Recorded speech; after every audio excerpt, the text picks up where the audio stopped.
Hi guys, it's me again, Benny NZ. It's the 20th of October today. It's Friday and off si Mark. Andito kami ngayon sa Rotorua. We just got here. May appointment ako for passport renewal and andito kami sa Patrick's Spice for lunch kasi it's 12 na. Ayan.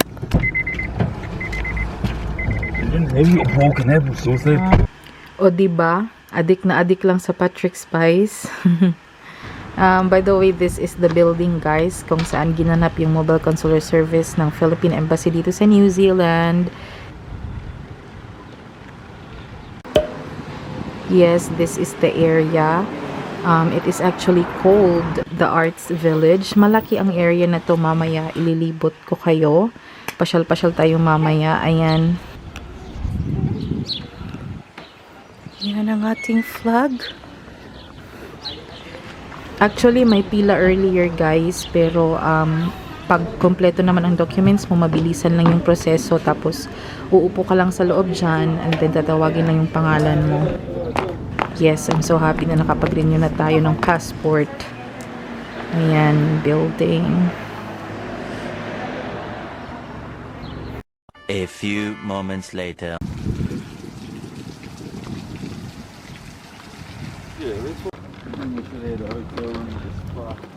And since tapos na tayo, maglibot-libot muna tayo sa area na to kasi malaki talaga ang area na to and maganda ang panahon, so no need to rush naman po pauwi ng Hamilton. So tara.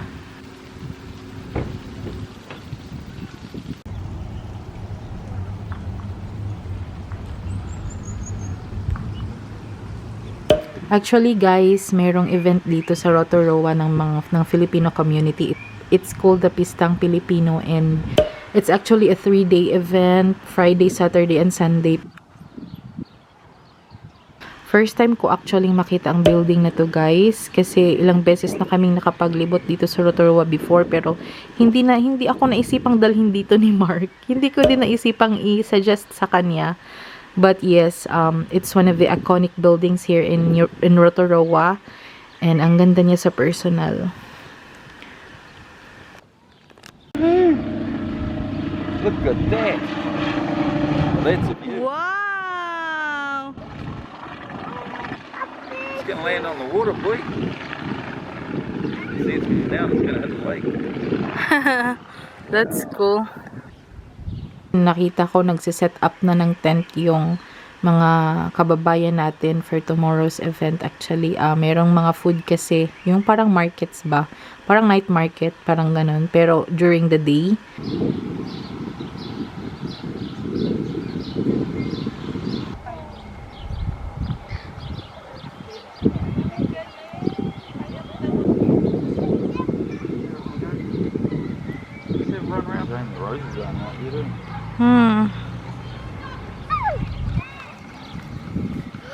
What is that?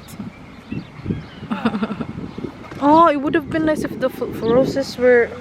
Yeah, that's what I said. Another month and all the roses would have been out.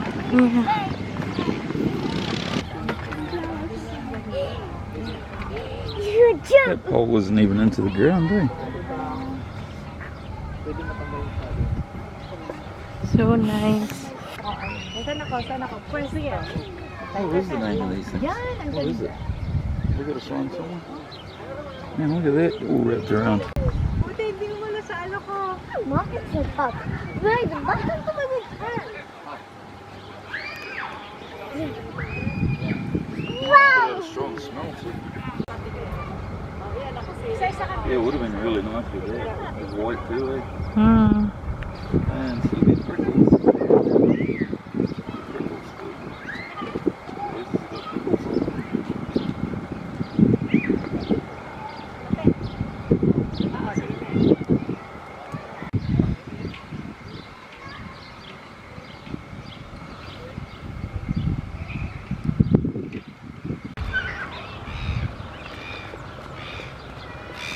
The bully bird.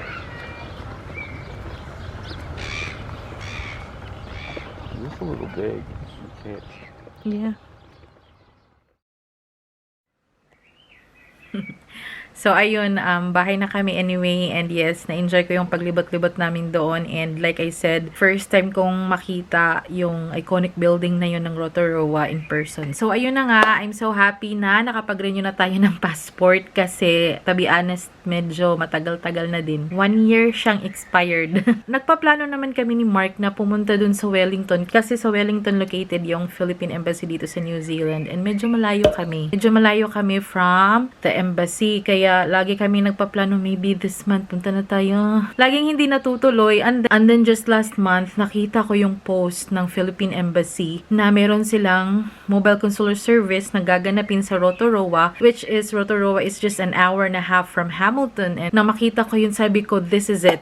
I will take this opportunity na talaga. Hindi ko to talaga palalampasin. O sinadya ko din Friday magpabook para hindi masyadong madami yung tao. Kasi pag-check ko din, Saturday and Sunday, halos fully booked na. So, I was happy na day off si Mark sa Friday. Pinabook ko siya a month prior actually. And then, so anyway, I'm just gonna mention the requirements that I brought with me, that I submitted sa ating Philippine Embassy para magpa-renew ng passport. So, first of all, syempre nagpabook ako online a month prior sa aking appointment date. And then, they sent me an confirmation email and also the requirements that I need to submit. So, the documents that I brought with me during my appointment, first one was the confirmation email. Nung nagpa-appointment ako, they also sent me a confirmation email and I needed to print that. So, I did that. Also, the application form, most importantly, I filled it up online and then I downloaded it and have it printed. Tapos, hindi ko na muna pinirmahan yung applicant signature kasi dun ko na pipirmahan during my appointment. Third one was, of course, the original passport. Need ko siyang i-surrender, right? Then, copy of my passport's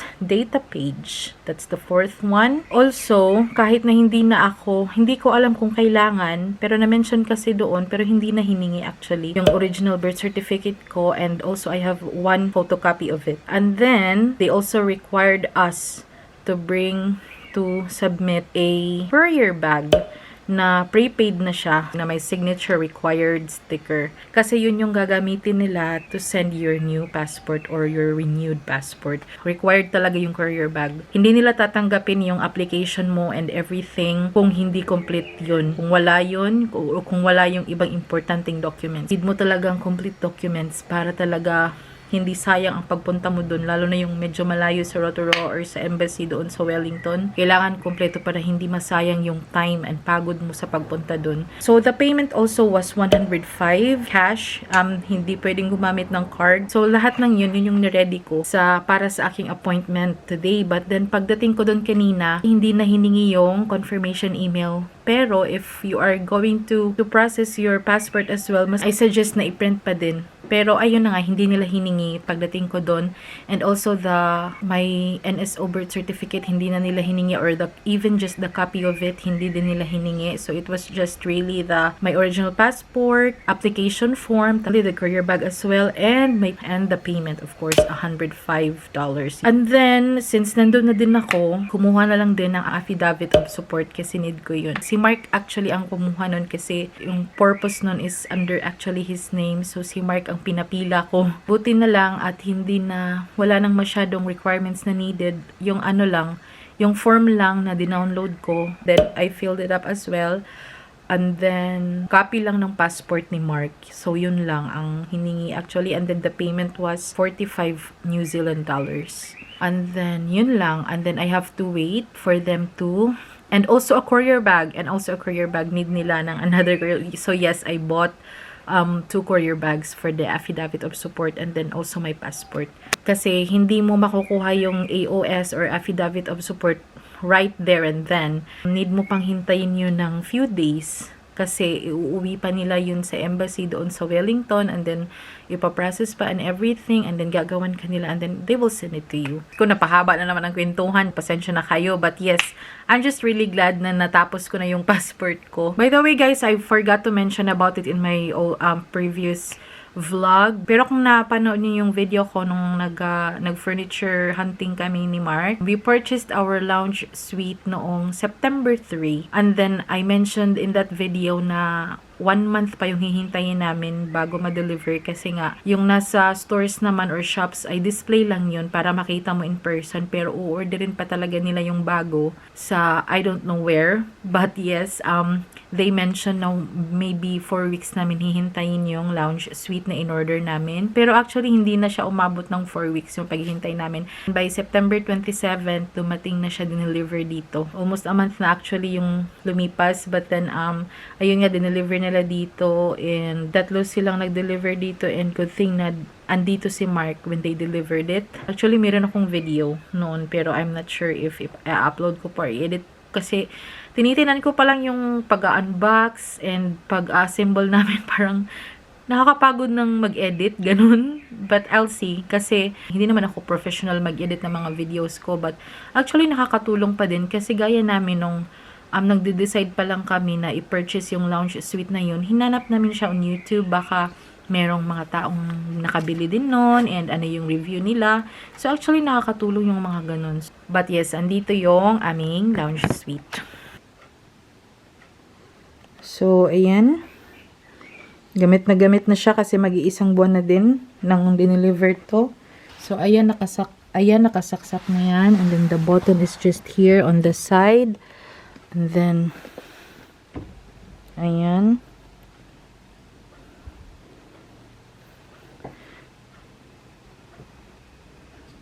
Ayan siya. So, here it is, the recliner, guys.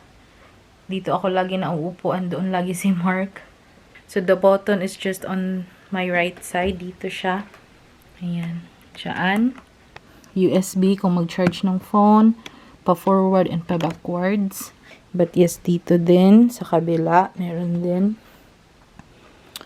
Very comfy, guys. Lagi kaming nakakatulog dito. And si Mark din, makailang beses nang nakatulog dito. Kasi nga, it's very comfy. So, we're really happy about this. And yung mga nag-deliver, tatlo sila. They were very nice and very helpful. Kasi, pwede namang i-drop lang nila. But tinulungan nila si Mark na ipasok tong tatlong to. But yes, like I said, I'll see if hindi ako tamaring i-edit yung video na yun, yung pag-unbox and pag-assemble nito. And yes.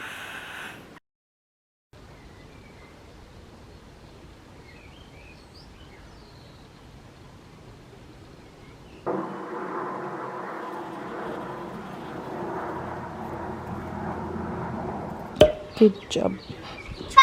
Ready? Not yet. Get it, Bootsy.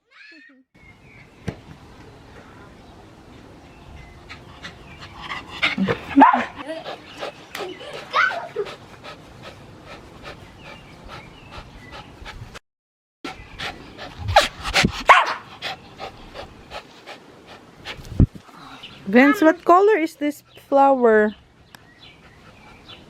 Pink. Good job. It's pink. Oh, a pink flower is here. Yes. It's pink flower. Konti na lang natira. Mama, that is good eye. Yeah, hi Dada. Dada is cooking our... Up the tree, up.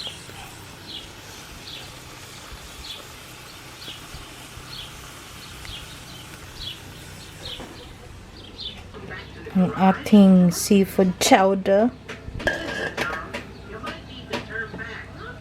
Super creamy.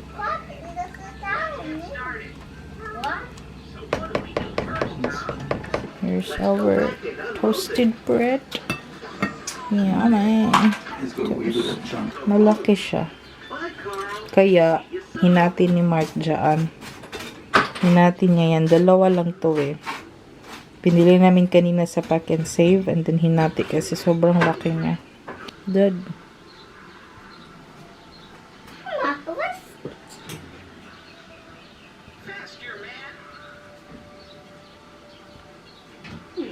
Yum.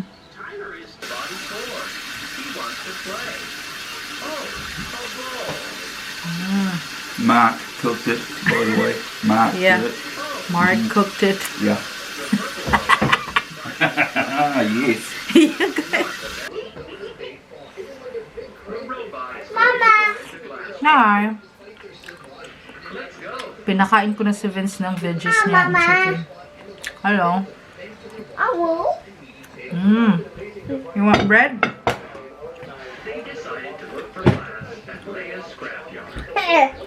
Mama give you bread. Yes.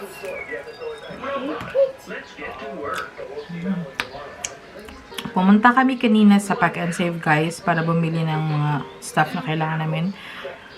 And then, wala silang jalapeno. So, itong capsicum na lang. Sweet capsicum na pahaba, hindi yung mataba. Tapos, nilagyan na lang ni Mark yung cream cheese ng smoked paprika and chili. Tapos, wrap ng bacon.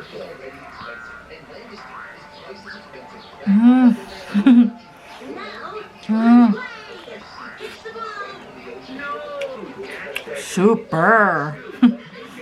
Dad! Yeah. Super! Good. Yeah. So good. Seafood chowder, guys. Ito ang ginagawa ko. Bread talaga na toasted. Just dip it.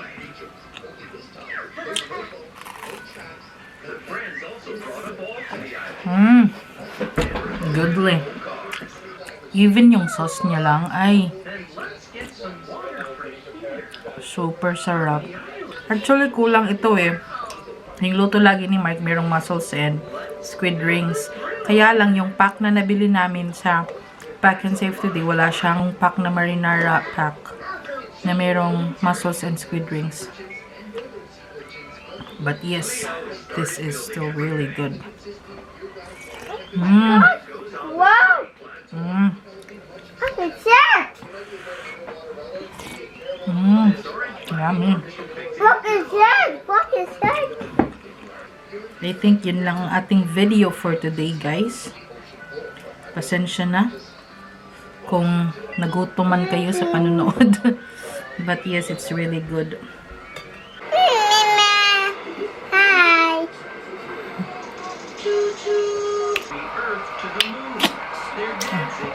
Good job.